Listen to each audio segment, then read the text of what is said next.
A very good morning. You're watching NDTV 24/7. I'm Divya Vadwa. Let's get you the very latest in regard to that assassination bid on Donald Trump. An attempt on the former U.S. President Donald Trump on Saturday night constituted a moment of significant national trauma, presenting major implications as far as the politics is concerned. And it's U.S. President Joe Biden who sent out a message of unity after his rival predecessor Donald Trump survived that assassination attempt, calling on the nation to lower the temperature of hostile politics. In a rare Oval Office address to the nation on Sunday, Joe Biden maintained that fellow Americans are not enemies but friends and co-workers who must stand together despite disagreeing on most things.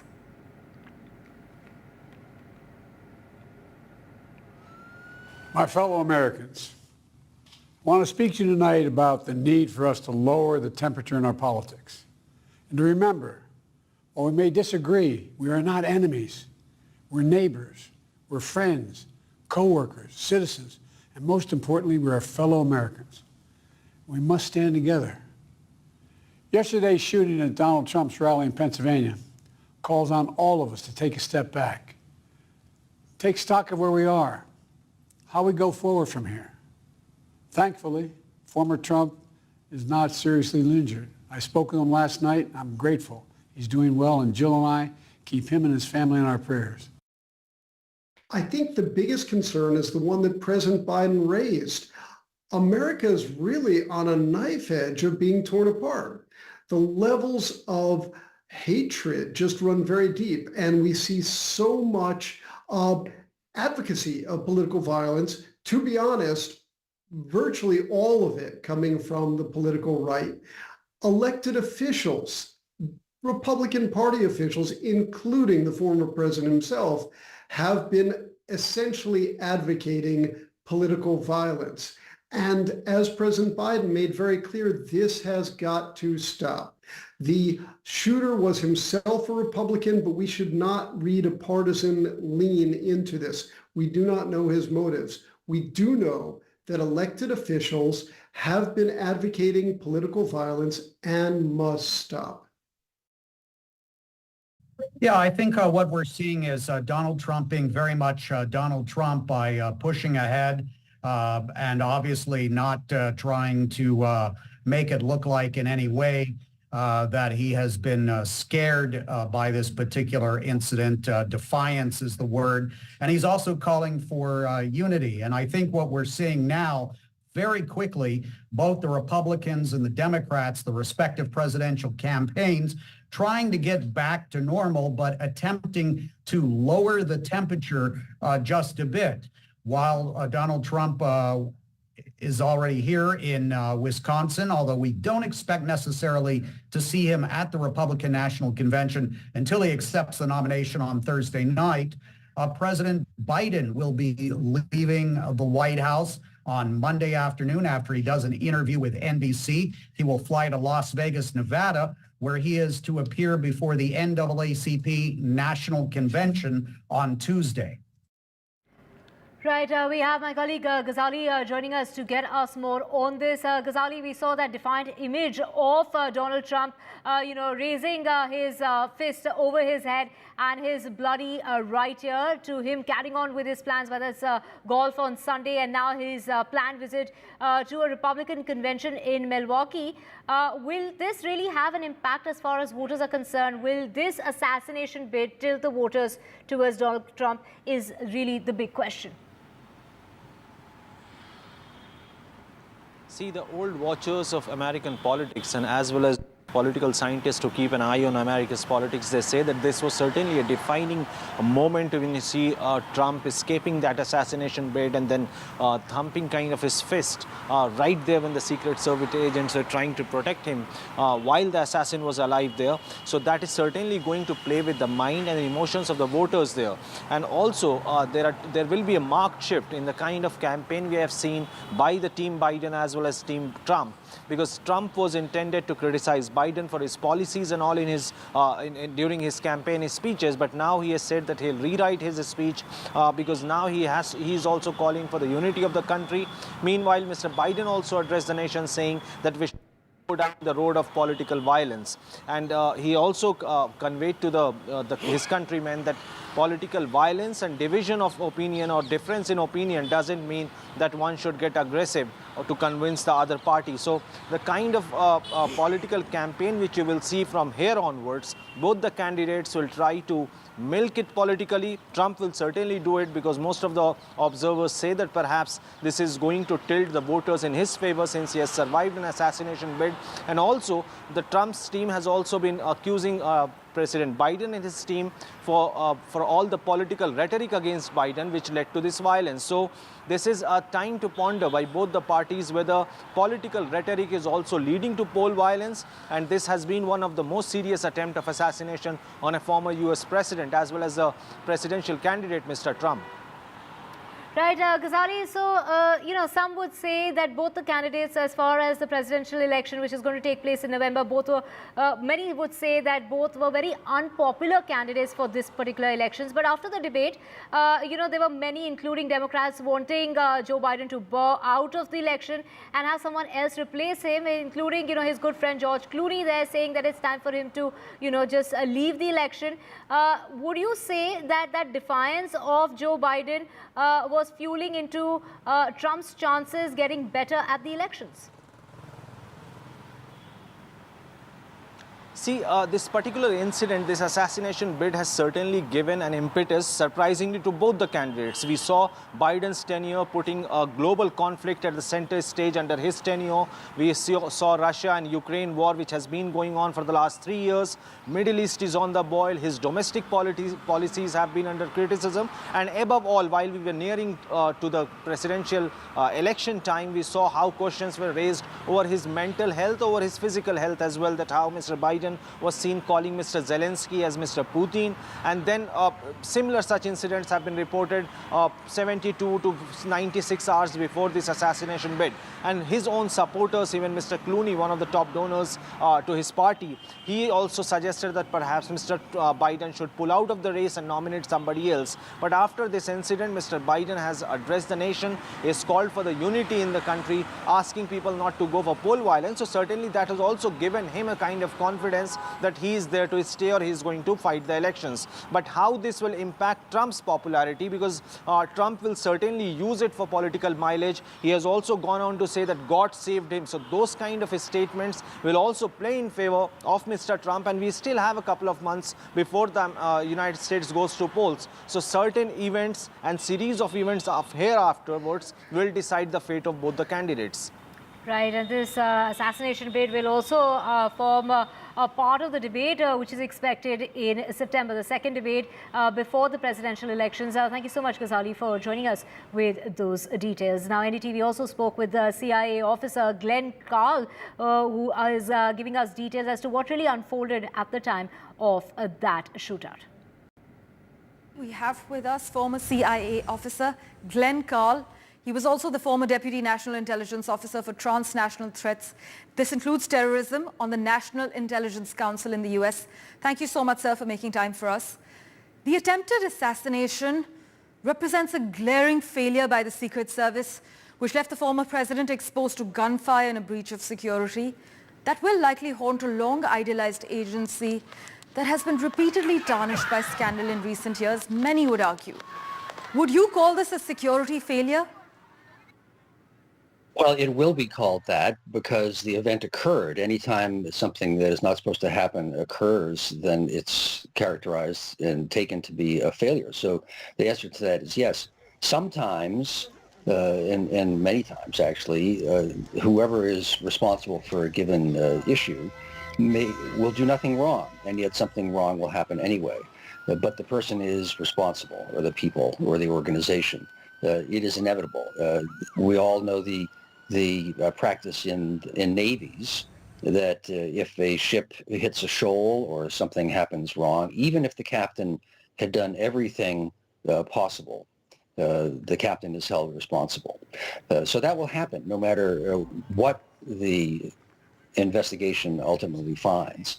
There are, as we have talked about already, a couple of reports, eyewitness reports of what appears to be an alarming oversight. But Mr. Carl, as investigators dig into multiple accounts, It will be vital to also look at radio traffic from local and state police as well as the Secret Service. How much time elapsed from the first reports until word reached the agents? Was there a communication breakdown? It is said that Secret Service has a shortage of manpower. Would this issue now be highlighted in the event of such an attack? Well, I suppose an institution will say almost reflexively that they need more resources. It needs more resources or more personnel. That one can always find more work to fill more hands. But I don't know that the Secret Service needs more resources that way. That's possible. I do not know. I do know that the Secret Service works hand in glove with local authorities in all different levels of government, with the CIA, with the FBI, with local police, wherever they are. There's the Butler police force, which I'm sure is quite small because Butler, Pennsylvania is a small town, but nonetheless, they would be quite important for an event and involved in an event in their own town, and they would work with the Secret Service and vice versa, and on all the levels of government. So that is not an indication at all that there is a problem, rather that there is coordination among the multiple overlapping relevant instances of the government, federal and local. Mr. Kal, the timelines of the Secret Service's response and its coordination with local law enforcement has been thrown into question by witnesses who said that they alerted authorities about what was happening. Do you think in terms of public image management, the Secret Service made the right moves? First reaction, perhaps as a former insider, is that it wasn't a mistake. The FBI is the law enforcement agency with the lead responsibility for investigations on the territory of the United States. And so that struck me as a routine procedural step. Now, whether that would satisfy a public who wants to hear from the first-hand individuals responsible, that's a reasonable question to ask. I am certain that the Secret Service hierarchy responsible for this will speak at various points. My initial reaction is not to be alarmed, but in something so fraught as an attempted assassination of a former president and presidential candidate.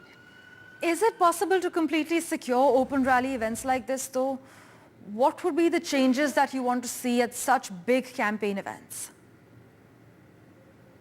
I think perfect security is impossible in any circumstance, but in particular, given that, as the previous person being interviewed mentioned, and as we all tragically know, there are literally more guns in America than there are citizens. So that gives America a particular dark honor for those who wish to commit mayhem or violence. But President Kennedy, the day he was assassinated, said to one of his advisors, well, if someone wants to kill me, they will succeed at there's nothing ultimately that could stop this or make me untouchable. And that is tragically correct. Well, thank you so much, sir, for joining us with the latest. Important questions about the shooting remain unresolved. But the fact that the 20-year-old gunman managed to scale a roof about 200 yards from where Trump was speaking has already prompted calls for a searching investigation of the Secret Service.